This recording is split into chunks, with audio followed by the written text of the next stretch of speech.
You've explained a concept in your book, I think, called the transitional trap.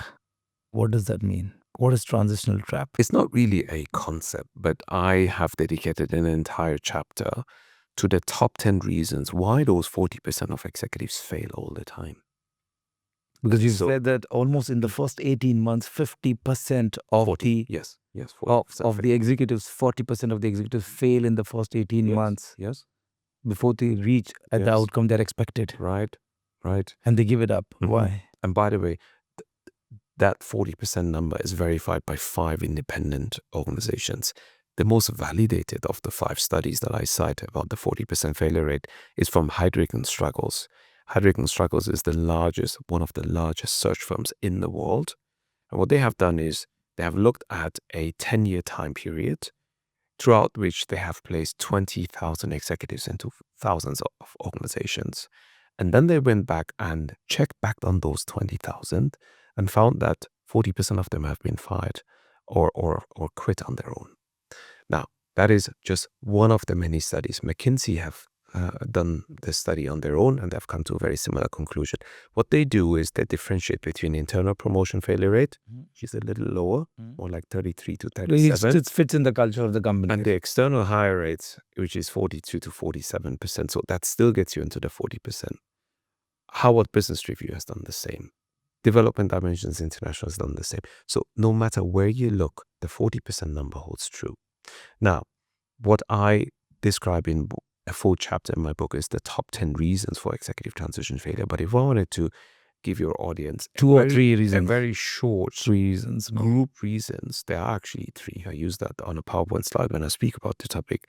The 3 group reasons for executive transition failure are people, culture, and politics.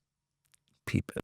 So it's not like, oh, we hired a CFO and he or she isn't really good with the numbers.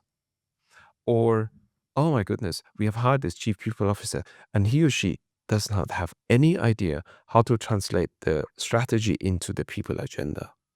So it's not the functional or technical or the lack of those that gets in the way.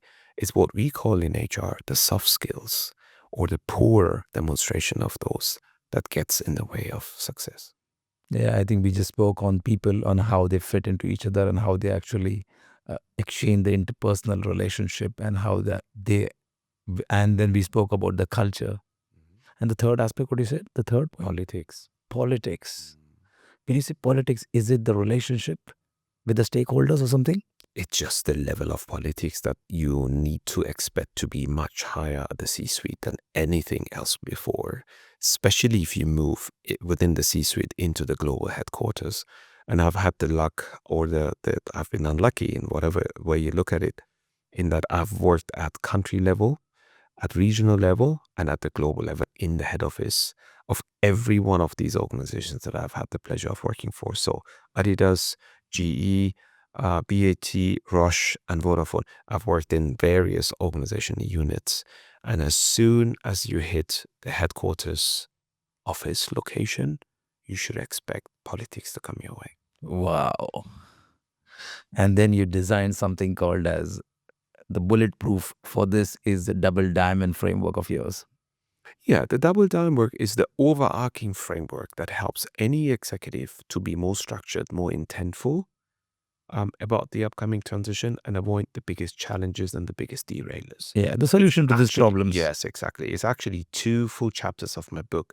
And here comes a little secret for your audience. I actually cheated because one of the 2 chapters should technically be 2 chapters, but I didn't want to add an additional chapter. So it's technically 3 chapters of my entire book that talks about the double diamond framework, what it consists of, and how popular ideas like the first 90 days is another popular concept, is nowhere near sufficient for somebody at the top of the house to transition successfully into the position. Because if you think of the double diamond framework of the 7 phases, only the second phase is the first 90 days. And that gives you an idea around how much more there is to transition successfully than just chasing the shiny object, which is the first 90 days, which has been around for over 21 years now. I think that differentiates the process of onboarding from a transition. I mean, most of us feel that onboarding is transition, But actually, the onboarding is just a basic startup process. We Yes. don't actually create a framework for the top executive to transit Yes. into the role. Yes. And then we don't keep on monitoring so that he achieves success. Very well said. And allow me by saying that Michael Watkins, who is a professor at IMD and ex-professor at Harvard Business School, I admire him. I think he's very solid. The issue that most people don't pay attention to is that the subtitle of the same book, The First 90 Days, says critical success strategies for leaders at all levels. Now, what's written for any and all audiences cannot be fit for the top level. Exactly. And so it's often neglected or underappreciated. But there's a reason I actually wanted to write the book, because There was a quote in your screen. there wasn't a book that really looks at what it takes to succeed at the very top of the house and how long it takes to do that, 12 to 18 months, as you said. So The First 90 Days is a great book for a first-time manager. It's fantastic, because you don't really need much more than that. But if you are stepping into the C-suite or about to step into that level, The First 90 Days is not going to cut it for you. I think you had mentioned a quote that you can't use the same process from a ground floor to the top floor. From the shop floor to the top floor. Yes, That's exactly it. Yes. Yeah. Yeah, I can really now relate of how it's very difficult to be on the top, be lonely, and then how you need to transit, especially when you come from outside and if you're from Italy, how the transition trap can actually be a trap. Yes. And you may get lost without getting the outcomes. And you may feel that one time I was a very successful employee. All of a sudden, I started becoming dormant in the company. Yes.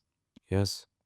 There is one more. And I'm sure you must be coming up with such stories. Absolutely. And there's one more tool I want to share if we still have time with you and your audience, which is a tool from DDI. This is Development Dimensions International. They're a research house like HBR and others.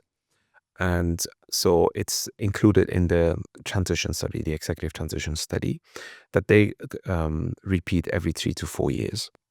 And that tool essentially is the aggregate responses of over 4,000 leaders. And what they have done is, it's like a half circle. You have to visually imagine this to be a half circle. And there's 3 layers to the half circle. The first layer is first manager level. The middle layer is the senior manager level. And the outer layer, the third layer, is the C-suite. Okay. Now, what they have done is they have colored the mix of skills and activities that you need to demonstrate at every one of those levels. Now, obviously, this is a generic study. It's the combined aggregate of all those 4,000 plus, I think 4,346 it is, leaders that have given the responses to this. But the reality is, if you look at the middle layer and you look at the top layer, if you look at the 2 core activities that make up 60% of the middle half circle, and those 2 activities are managing through people, and the other one is engaging and inspiring employees. You spend 2/3 of your time, meaning if the week has got 5 days, 3 days of the week combined, these are the top 2 activities you must demonstrate.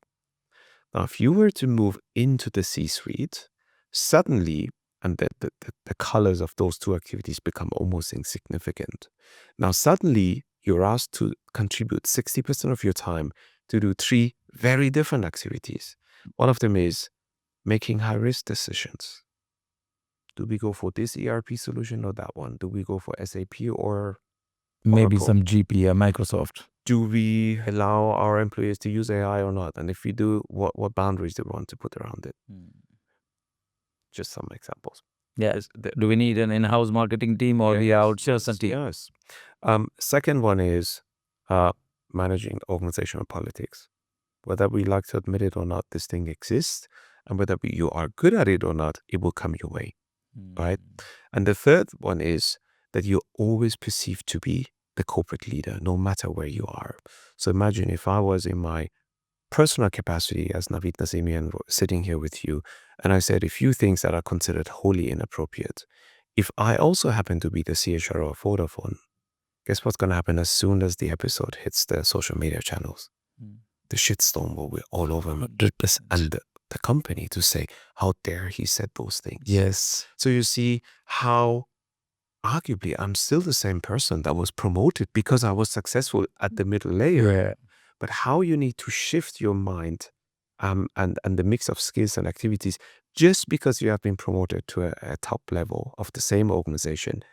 And that's just another instrument where I sit down with the leader and say, explain to them the generic study, and now over to you.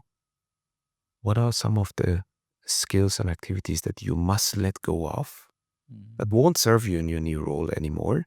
And what are some new skills and activities that you that you need to must adapt. start to demonstrate on an ongoing basis?